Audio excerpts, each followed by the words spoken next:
Now, what I was going to show, I mentioned about most people don't go hungry. They do a lot of farming, and they use most every inch of good land for farming. Almost all of it is done without machine. So you'll see people with hoes out here in these fields every day. And these are actually yam mounds. The area where I was visiting is known for their yams. So each one of these mounds gets a yam root and will produce a yam or more, as the case may be.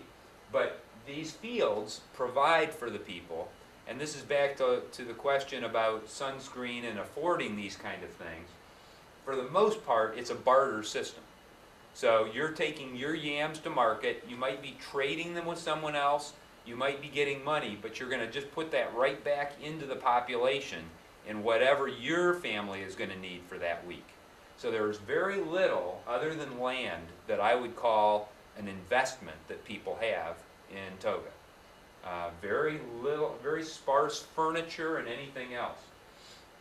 Also related to agriculture, they're now starting to use animals, and this was part of the Peace Corps effort, is training the farmers how to use the oxen to actually do a lot of the heavy labor for the farmers.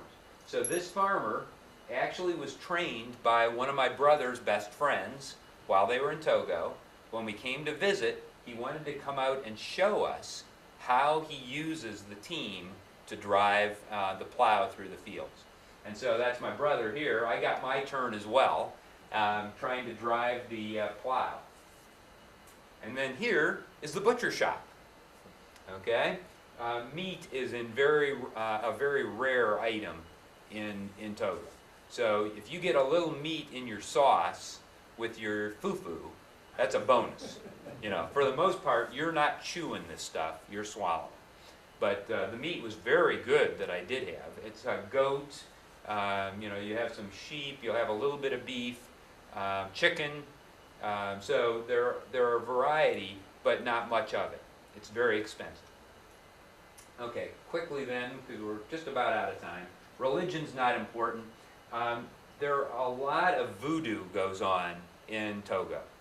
And so voodoo is just part of the culture.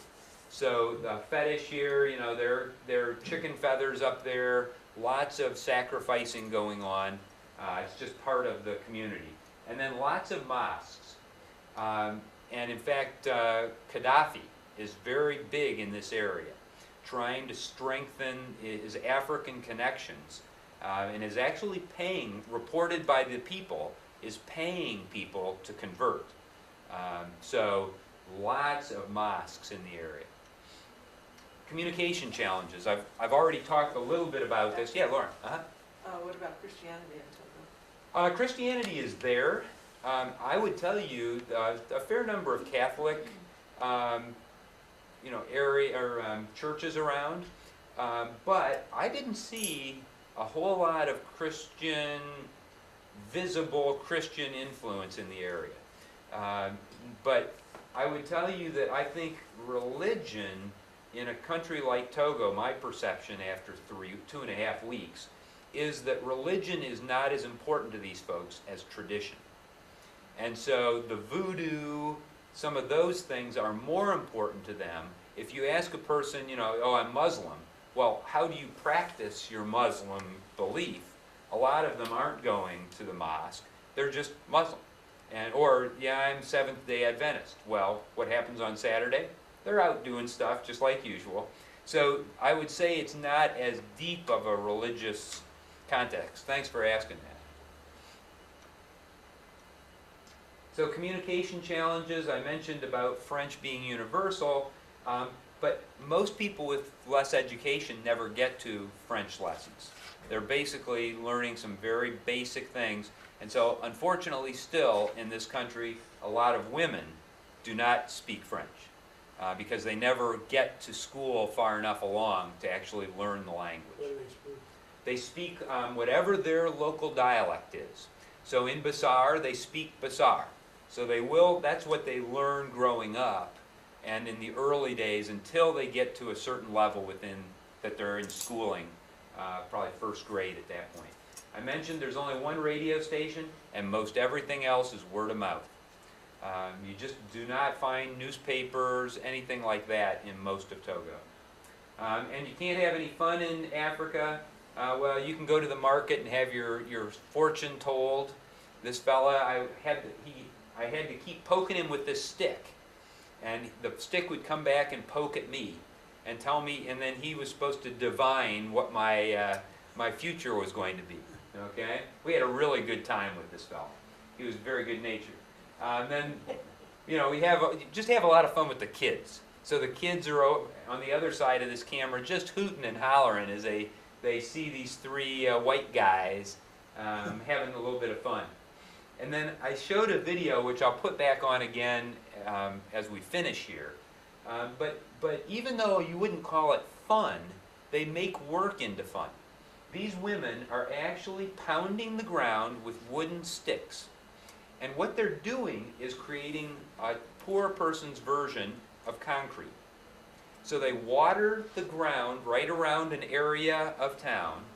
They then hit this with sticks, and as they hit it, it firms up the ground, and then it can be used as a path for periods of time. Especially as the water knocks a lot of ground away. This is one way that they can try to preserve a little bit of the territory around them. So now they do all of this to music or other beats so that it is a little bit more enjoyable. So to finish off, I can't tell you how fulfilling of a trip this was for me in any number of ways. Hopefully I've given you a bit of that. The actions on albinism are going to continue. You'll probably hear more about that. Again, many thanks for contributing to the albinism efforts to our church. And I think there are many expectations when you're traveling to a developing country. So frequently we think of, you're going to a developing country, look out. And most of those you ordinarily find your concerns are unfounded. For the most part, everything works out just beautifully. That was certainly true on this trip. And the last comment, I just can't help but saying, fun travels with those who look for it. So if you look for fun and you make it fun for other people, we just had an absolute blast with the kids and adults in West Africa. It was just an absolute hoot. And I'll just close off by saying, you get these kind of views in the midst of all the other things that we've talked about today in West Africa. So I'll hang around for questions, but it is time for coffee or whatever fellowship. It's about 10:30. So thanks.